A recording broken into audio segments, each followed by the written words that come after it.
Bienvenue à tous. Certainement que vous avez déjà entendu parler de la gouvernance forestière. Quand est-ce qu'il faut parler de cette question dans le domaine des forêts? Nous allons recevoir Jean-Marie Bolika, qui est coordonnateur du programme gouvernance forestière au sein du Fonds mondial pour la nature, pour en parler. Écran vert, le portrait.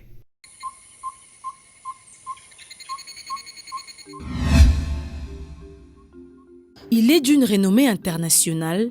Lui, c'est Jean-Marie Bolika Lokumbo, détenteur depuis janvier 2013 d'un master en gestion et droit de l'entreprise à l'Université de Liège, un titre précédé par une licence en novembre 2005 en sciences commerciales et financières et d'un titre de graduat en informatique de gestion en novembre 1995 à l'Institut supérieur de commerce de Kinshasa, chef des projets de renforcement des capacités de la société civile environnementale du Fonds mondial pour la nature WWF-RDC de juillet 2011 à mars 2017. Jean-Marie Bolika est aussi formateur des formateurs, des acteurs de la société civile sur la gouvernance forestière, membre de la commission technique des négociations de l'accord des partenariats volontaires entre la République démocratique du Congo et l'Union européenne en 2011. Enseignant à l'Institut supérieur de programmation et d'analyse ISIPA en sigle, cet acteur de la société civile fut aussi chargé du plaidoyer du réseau ressources naturelles à Kinshasa de 2009 à 2011. Chef des projets gouvernance et transparence dans le secteur forestier avec l'appui des Global Witness. Parmi les recherches menées, l'on retient de lui celle axée sur la problématique de l'assainissement des fiscalités forestières en République démocratique du Congo.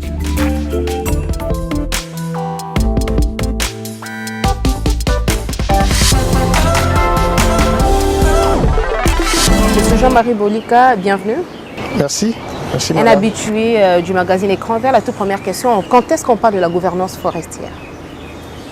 Oui, le concept lui-même, il est complexe. Ce n'est pas aujourd'hui qu'on va trouver l'unanimité par rapport à la définition. Mais je crois qu'il faut rester dans le contexte de la réforme ou de la loi forestière qui est mise en place. Mais vous prenez en compte les acteurs, les lois et les acteurs.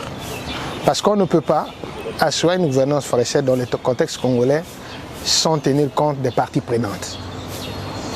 Donc il y a une loi qui a été mise en place en 2002, qui est le Code forestier. Et cette loi-là, dans ses articulations, dit que lorsqu'on veut prendre les grandes décisions, il faut impliquer les autres parties prenantes, qui sont les secteurs privés, la société civile et les communautés. Et l'État lui-même, l'administration forestière. C'est ça, en fait, le socle même de la gouvernance forestière. C'est-à-dire que les décisions que les autorités vont prendre doivent requérir aussi les opinions ou les recommandations des autres parties prenantes. Maintenant, dans le contexte du programme que moi j'anime, il faut voir l'accompagnement que le Fonds mondial pour la nature a fait pour que le gouvernement congolais, dans le cadre de la réforme de 2002, qui a mis en place la nouvelle législation forestière, le Code forestier, comment l'accompagner pour que la loi et les mesures d'application soient réellement appliquées par l'État et les autres parties prenantes. Donc ça, c'est l'effort que nous, en tant que partenaires du gouvernement, nous avons essayé de faire pour accompagner le gouvernement. Mais ce n'est pas la gouvernance, améliorer la gouvernance, c'est vague. Ça prend plusieurs dimensions. Cette amélioration, c'est l'État lui-même qui a mis en place les mécanismes. Les mécanismes partent de la loi, comme je l'ai dit, et les textes d'application. Mais est-ce qu'aujourd'hui, les mécanismes mis en place par l'État permettent aujourd'hui de parler de la gouvernance dans le secteur forestier? Oui, il y a des prérequis. On peut parler de la gouvernance forestière au Congo, parce qu'il y a une loi, il y a des mesures d'application. Il y a les parties prenantes qui sont impliquées dans tous les processus. Oui, il n'y a pas un secteur au Congo. Les lois existent, mais en termes d'application. Laissez-moi terminer. Il n'y a pas un secteur au Congo où vous voyez la société civile s'impliquer du début jusqu'à la fin de chaque processus. À ces moments-là, on peut dire effectivement que nous avons on peut réellement parler de la gouvernance forestière. Mais il n'y a pas, les défis ne manquent pas. Et il y a des défis à relever. C'est entre autres l'application de la loi. Ça ne veut pas dire parce que vous êtes avec quelqu'un, vous marchez ensemble, qu'il n'y a pas de problème. Et parmi ces défis? Bon, parmi ces défis, c'est d'abord l'application de la loi. L'environnement. l'environnement sur lequel on doit asseoir cette gouvernance. Est-ce que l'État a les moyens nécessaires pour assurer sa gouvernance? Pour parler des moyens, il faut parler du personnel de l'État, c'est-à-dire les agents de l'État. Ils ont des capacités pour assurer la gouvernance. Ils ont des moyens pour assurer la gouvernance. Ils sont motivés pour assurer la gouvernance. Quel est le contexte sur lequel cette gouvernance est assise? Est-ce que les décisions que les autorités prennent au niveau national, comment s'appliquent-elles au niveau provincial, local et décentralisé? Quel est le regard des acteurs, des autres acteurs, à part l'État lui-même qui prend des décisions? Est-ce que quand l'État prend des décisions, bien sûr il consulte, est-ce qu'il tient compte des recommandations des autres parties prenantes? Lorsque la société civile dit que non, il y a 9 concessions qui n'ont pas été... qui a un regard sur les 9 concessions. Et que la société civile fait des recommandations. Est-ce que les recommandations de la société civile sont suivies par l'État? Ça, c'est un aspect. Il y a trop de priorités, il y a trop d'urgence aussi au niveau du pays. Et parmi ces priorités, c'est d'abord la question sécuritaire. Pensez non, il ne faut pas parler de la question de l'amélioration de la gouvernance, ce n'est pas quelque chose d'urgence. Ça, ce sont des questions structurelles qui demandent à ce que l'État mette en place un processus pour réformer le secteur. Après avoir résolu la question sécuritaire. Oui, ce n'est pas des histoires d'urgence comme une épidémie, non. Ça, c'est des questions qui sont purement structurelles. Et qui peut prendre combien de temps? Non, écoutez, la planification, on peut la planifier en combien de temps? À court terme, à moyen terme et à long terme. Donc, on est parti de 2002 avec la réforme. Nous projetons 2020, 18 ans après. Où sommes-nous? On a une loi. On a fait l'état des lieux du secteur avec la revue légale. On a produit plus de 50 mesures d'application. On a résilié les titres forestiers. On a converti des titres en concessions forestières. Et même après la conversion, d'autres titres ont été rétrocédés encore à l'État. Parce que simplement, c'est à cause du contexte, où selon certains opérateurs n'ont pas respecté les critères ou les termes. Et après, l'État réattribue les mêmes titres aux tierces. Alors qu'il y a une interdiction de réattribution. Tout ça, ça fait partie de la gouvernance. L'application de la réglementation. Comment s'applique la réglementation? Les plus de 50 mesures dont je venais de vous parler. Comment s'applique-t-elle?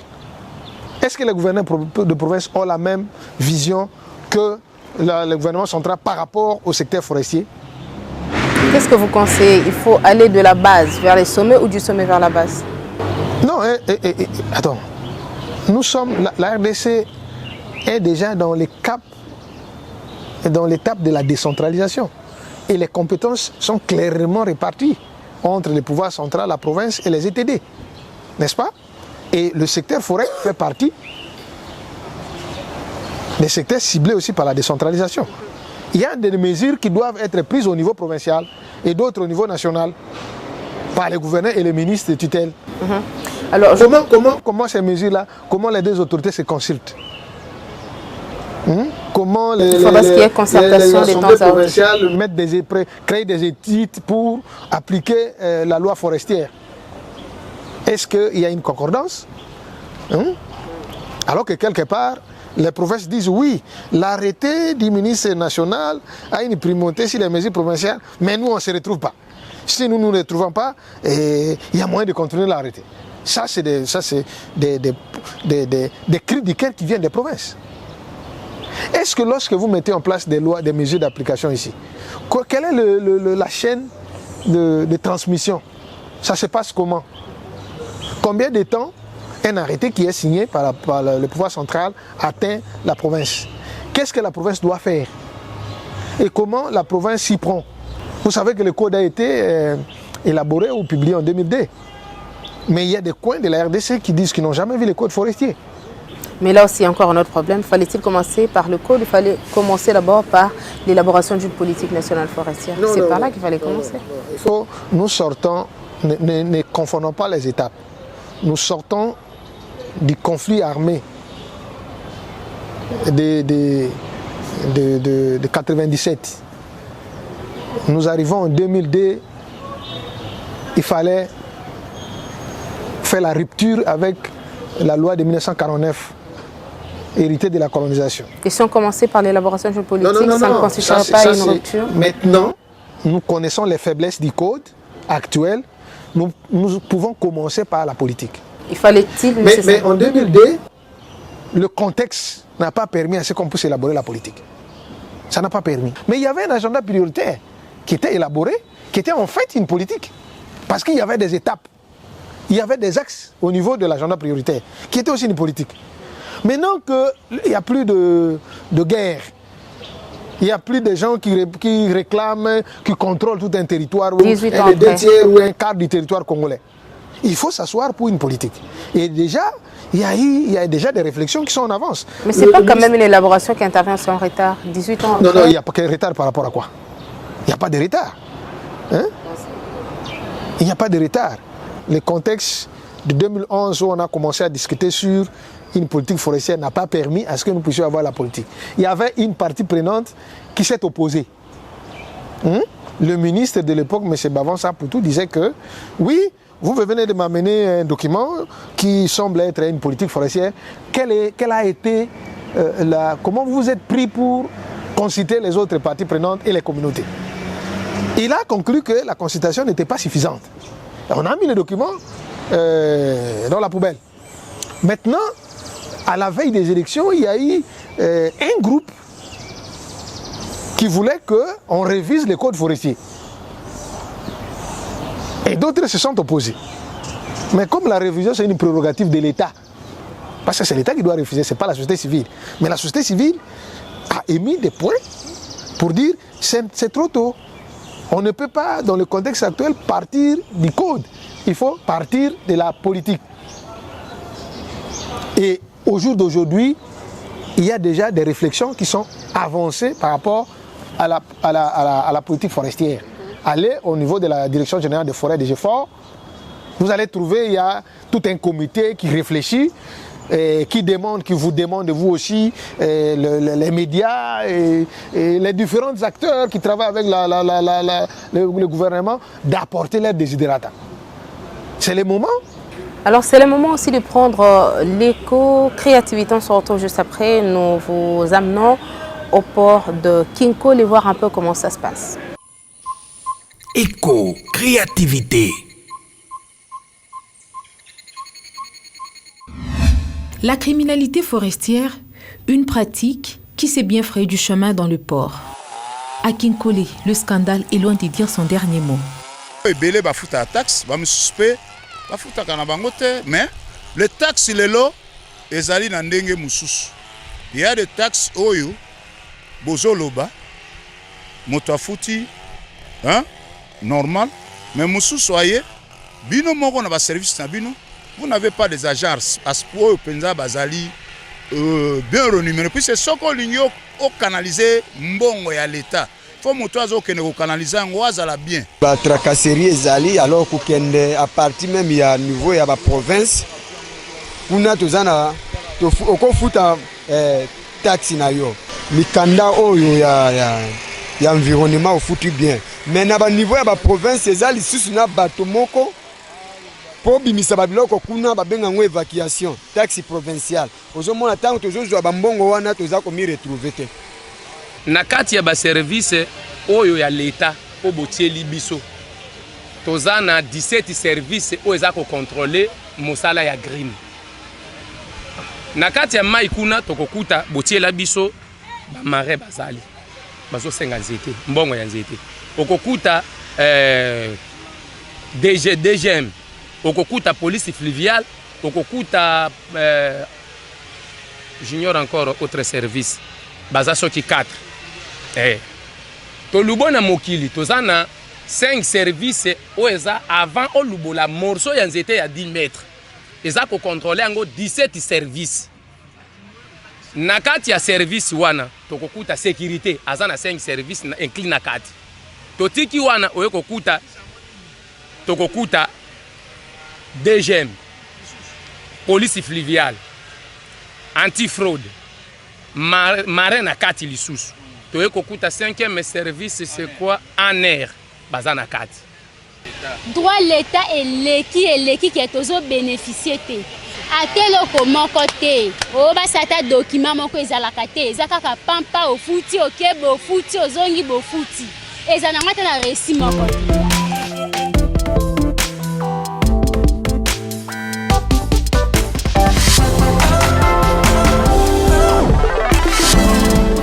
Nous venons du port, vous avez été au port, vous avez vu à quoi renvoie l'exploitation du bois dans ce coin de la capitale. Vous êtes coordonnateur du programme gouvernance forestière au sein du Fonds mondial pour la nature. Qu'est-ce que ça vous donne comme idée? Moi, je pense qu'il faut plutôt dire que le gouvernement est allé à Kinkole. Moi, je pense que c'est encore mieux.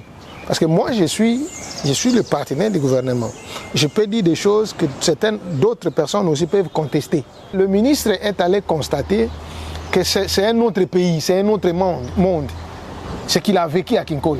Mais Kinkole, ça a une trentaine, cinquantaine de kilomètres de Kinshasa. Si à Kinkole, il y a une criminalité de cette hauteur, a fortiori à l'intérieur du pays. À Kilwaka Senga, où on parle des Chinois qui continuent à couper les bois rouges. À Bafouassène de Banalia, en Ituri là-bas vers Kassindi, où au niveau de Kisangani, il y a des conteneurs qui partent. On vous dit non, c'est du Wenge ou c'est du Uroko, alors que c'est de la Formosia. Ça, c'est des choses qui se passent au Congo. Où vous verrez qu'il y a l'implication au-delà des agents de l'État, mais aussi des hauts gradés de l'armée qui sont impliqués. Et c'est pour cette raison que j'emprunte le terme, le concept utilisé par le ministre, il a parlé de criminalité. Parce qu'on ne peut pas comprendre que des individus qui n'ont pas de couverture puissent amener plus de 500 000 grimes de Madaka, de Lissala, de Bouende jusqu'à Kinshasa sans être inquiétés. Et qui passent sans être inquiétés sur toutes les barrières d'ailleurs. Bon, mais nous constatons l'arrivée ici. Mais il y a l'État à chaque étape. L'État est présent partout. Mais le problème est qu'il y a un problème sérieux qu'il faut régler. Un problème structurel, ce n'est pas un problème ponctuel, c'est un problème structurel qui se passe au niveau de notre pays où nous voyons déjà les étincelles au niveau de Kinshasa, mais le problème se passe au niveau des provinces. Et par rapport à tout ce qui se passe, on pourra s'appuyer sur les conseils consultatifs provinciaux des forêts? Bien sûr, si la question est inscrite à l'ordre du jour d'un conseil, ou par exemple le conseil consultatif de la Chopo constate qu'il y a des bois qui sortent, que la province ne perçoit pas les taxes ou les redevances de superficie et qu'il veut voir clair. C'est de sa responsabilité. Et vous aviez entendu quand nous étions avec toi, vous étiez avec vous à Kisangani.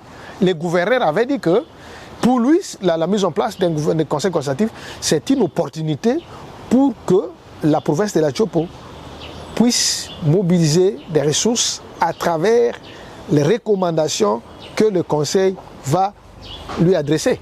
Donc là, on peut comprendre qu'on peut compter sur le conseil consultatif provincial des forêts. Mais est-ce que vous pouvez nous dire un peu ce que ça a donné juste après leur installation, comment ça a continué à fonctionner, qu'est-ce que ça a donné comme résultat, où est-ce que ça a piétiné, où est-ce que ça a très bien marché? Bon, les conseils ont été mis en place dans 5 provinces, dans la Chopo, la Chuapa, la Mongala, le Maïndombe et l'Équateur. Il y a eu des assemblées qui ont été tenues, il y a eu des réunions. Je reçois même aujourd'hui des appels des présidents des conseils consultatifs, donc des PROSEC, des provinces qui demandent à ce qu'on puisse les appuyer. Mais nous sommes aujourd'hui au terme du programme gouvernance forestière. Nous ne saurons pas les appuyer. Mais il y a des conseils qui ont profité de cet élan des partenaires pour continuer à fonctionner. C'est le cas par exemple le conseil de Maïndombe qui aujourd'hui bénéficie de l'appui de Pirate Maïndombe. Et le conseil de Mbandaka aussi qui reçoit aussi l'appui d'autres partenaires. Ainsi de suite. La Mongala aussi est allée frapper à la porte de Nabel pour qu'elle puisse tirer aussi avantage par rapport à ça et que ça fonctionne. Donc, et puis la loi ne dit pas que c'est nous qui devons appuyer les conseils. les conseils doivent émarger dans les budgets provinciaux. Nous donnons des appuis ponctuels. Ce sont les provinces qui doivent, les budgets, les jetons de présence, la tenue des réunions de conseil doivent émerger dans les budgets des conseils des provinces. C'est ça la réalité. Maintenant, vous me posez la question, est-ce que ça fonctionne? Oui, les conseils continuent à fonctionner parce que les conseils ont même réussi à examiner un grand nombre de demandes de forêts communautaires, à examiner certains conflits qui opposaient des communautés et les entreprises forestières, où ils ont même réussi à examiner des conflits entre deux provinces distinctes.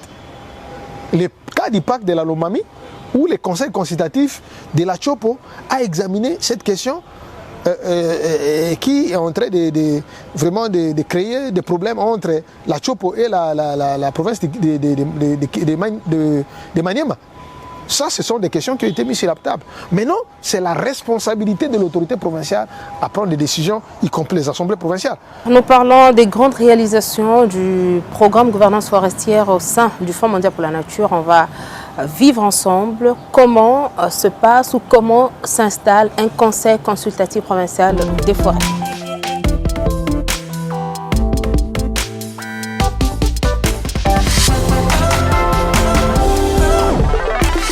Riche répertoire de la diversité d'essences, dont 25 les plus prisés, au nombre desquels l'Afromosia, le Sipali, l'acajou, l'Irico et autres. À ceux-ci se joignent plusieurs espèces fauniques telles que les bonobos, le paon congolais, l'éléphant, la liste n'est pas exhaustive. Sur cette portion de terre, 3 202 068 hectares de sa superficie forestière est destinée à l'exploitation industrielle. Et sur un total de 16 concessions, 8 sociétés forestières industrielles sont opérationnelles actuellement. Une démonstration de force pour l'Équateur qui se voit au centre des intérêts climatiques. Il était plus que temps d'asseoir une gouvernance forestière dans ce secteur en vue de garantir une gestion rationnelle de ces ressources forestières, garantie qui trouve un soubassement dans l'appui du programme gouvernance forestière du Fonds mondial pour la nature qui a séjourné dans cette entité provinciale avec comme objectif principal appuyer l'installation du Conseil consultatif provincial des forêts, une plateforme multi-acteurs, technique avec comme mission principale accompagner le gouverneur dans la prise des décisions relatives à la gestion des forêts. Pour mettre tout le monde au même diapason de la compréhension, les participants ont débuté le processus d'installation par des séances de remise à niveau. Plusieurs thématiques, avec comme dénominateur commun la gouvernance forestière, ont été développées en prélude de l'ouverture officielle des assises. Un coup d'accélérateur pour la gouvernance forestière donné par le Fonds mondial pour la nature à travers son programme gouvernance forestière qui joint la politique écologique qu'a toujours prôné l'exécutif provincial. La province de l'Équateur a prôné par ma voix l'économie verte, c'est-à-dire que le développement de la province est tributaire primordialement de l'exploitation de ses forêts.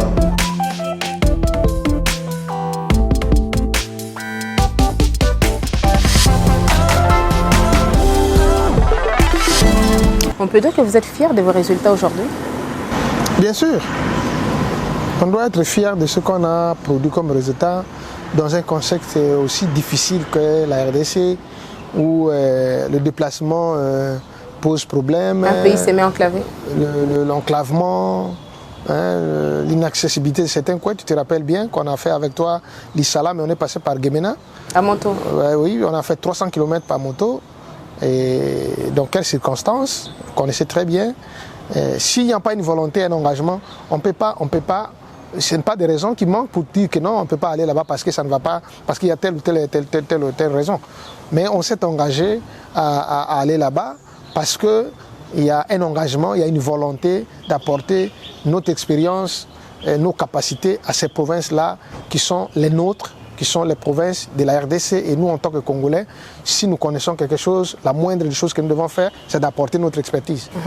Alors, votre engagement se signale également dans le suivi de la mise en œuvre des accords, des clauses sociales. Vous avez parlé des conflits à un certain moment ici où les conseils consultatifs provinciaux des forêts est arrivé à décanter une situation. Et qu'est-ce que ça a donné en termes de résultats? Nous avons accompagné les entreprises et les communautés dans les 5 provinces. Et nous avons, dans nos calculs, atteint un chiffre brut de plus de 5 millions de dollars en termes de fonds de développement local.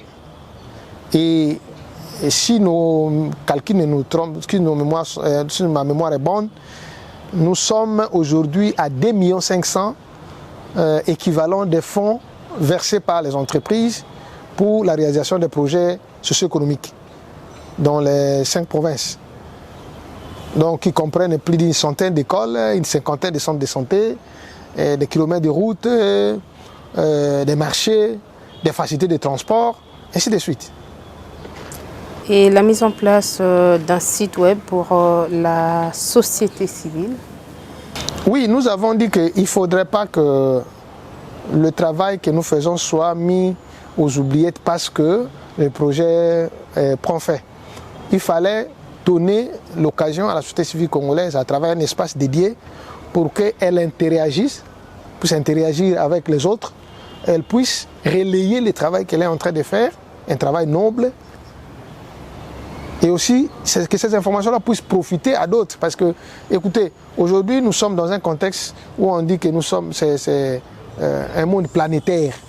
Donc vous n'allez pas demander à quelqu'un qui est à Oslo ou bien à Texas de venir ici, mais en moindre clic, si vous avez posté un rapport d'émission ou une expérience, une vidéo d'1 minute, ça permet à ce que les gens sachent qu'est-ce que vous avez fait et ça peut les inspirer.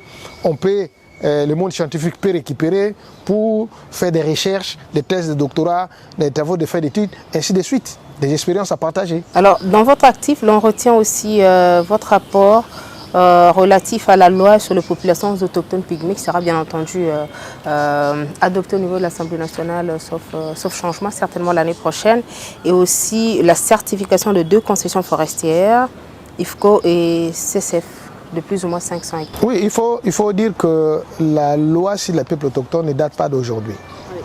Oui. Cette loi-là, les discussions ont commencé depuis 2010, lorsque nous avons appuyé la mise en place du REPALEF.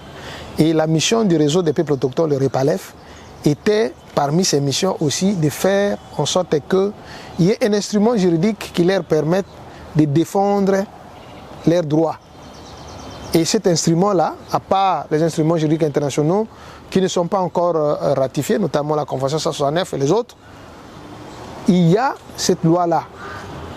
Il y a cette loi-là qui a été élaborée, où les discussions ont commencé depuis 2010. Et aujourd'hui... Lui était le présentateur politique. Lui était le présentateur, les contextes.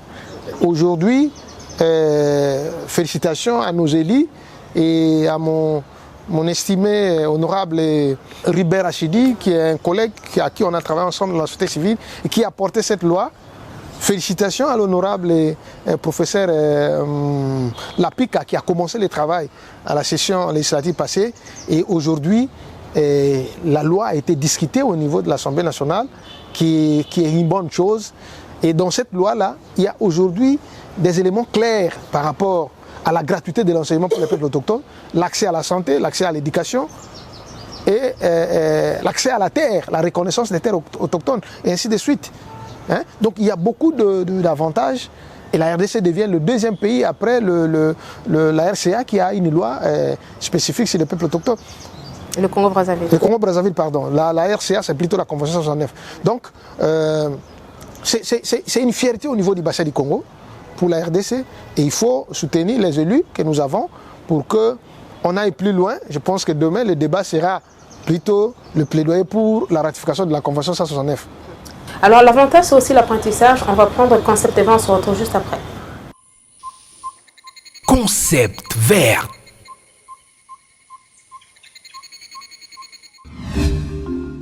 El Niño est un courant marin chaud qui se forme près de l'équateur, est de l'océan Pacifique, et juste après Noël, parce que le temps est très chaud pendant cette période de l'année. D'où le nom de El Nino, qui veut dire en fait « enfant Jésus ».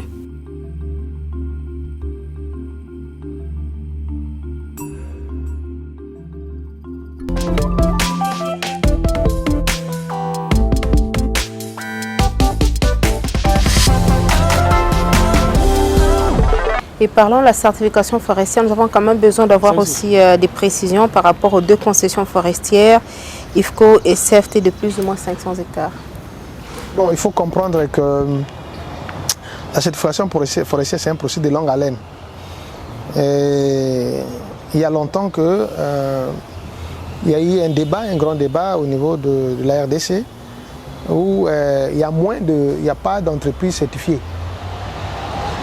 Et alors qu'au Gabon, au Cameroun, il y en a plusieurs. Et quel est le problème? C'est aussi l'environnement, le contexte qui n'a pas aussi permis à ce que les concessionnaires forestiers congolais, il y a eu des tentatives. Et Siforco avait aussi un certificat de légalité, Sodefort avait un certificat de légalité, mais qui était retiré par rapport au contexte. Et aujourd'hui, CFT et IFCO se sont battus à travers un travail de longue haleine. Parce que avoir un certificat, c'est des audits de plusieurs années et plusieurs fois. Mais pour sortir, vraiment franchir toutes ces étapes-là, c'est vraiment compliqué. Et nous avions travaillé avec ces entreprises, surtout spécialement sur les questions des aspects sociaux, par rapport aux clauses sociales et aussi par rapport à la gestion des conflits. Parce que rappelez-vous, il y a eu un grand conflit entre les Bangba au niveau de Bafouassende et Banalia, des communautés qui s'opposaient par rapport, qui se disputaient l'espace, disant non, cette forêt ne nous appartient pas, vous avez migré, cette forêt appartient à telle ou telle communauté. Et à travers cet appui, nous avions, avec les fonds du projet gouvernance forestière, nous avions accompagné l'administration forestière qui a délégué des équipes pour discuter avec les communautés afin qu'on puisse allumer le calumet de la paix et puis on puisse aller vers les négociations. Et ces négociations ont abouti jusqu'à signer des accords. Et aujourd'hui, ces entreprises-là, spécialement IFCO, il a obtenu son certificat. Donc c'est un effort louable. Aujourd'hui, les deux entreprises aussi ont pris encore des engagements volontaires par rapport à la gestion de la faune dans leur concession. Ils ont signé un engagement volontaire sous le leadership de VVF pour que, aucune fois, que ce soit dans leur bateau, dans leur véhicule, on ne peut transporter la viande de brousse, des animaux pour protéger, favoriser le braconnage dans leurs concessions. Ça, c'est des exemples à suivre. Je pense que d'autres entreprises vont faire la même l'année prochaine. Vous êtes un défenseur de premier plan lorsqu'on parle de cette question de gouvernance forestière en République démocratique du Congo. Nous sommes à la fin de l'année 2020. Comment vous définissez l'année prochaine, donc c'est-à-dire l'année 2021? L'année 2021, bon, moi je dirais que c'est une bonne année, une très bonne année, parce que je suppose, non, je ne suppose pas, je suis convaincu que la RDC, elle est en train déjà de négocier la deuxième phase de financement RAID, qui est déjà une bonne chose. Il y a déjà des financements acquis pour un certain nombre de périodes à travers le pays, qui est une bonne chose. Et que l'État congolais, avec la nouvelle vision, j'étais quand même très intéressé quand j'ai suivi le président de la République. Dans son discours, il a fait allusion à la réforme du secteur forêt à travers la révision du code forestier. Ça veut dire que ce que nous disons, ce que nous sommes en train de faire, les autorités écoutent et ils prennent note que le moment venu, ils vont s'appliquer. Maintenant, il faut que nous puissions continuer à frapper. Monsieur Jean-Marie Boli, nous vous disons merci d'avoir disponibilisé de votre temps pour échanger avec nous. Nous savons que vous êtes le tout dernier invité de cette année 2020 pour le compte du magazine Écran Vert. Nous allons nous séparer par un petit carnet que je vais vous remettre. Un petit carnet qui nous permettra de partager votre idée pour la planète, qui est une contribution bien entendu. On l'a souligné, vous êtes un défenseur de premier rang de la gouvernance forestière en RDC. Merci. Mon idée pour la planète.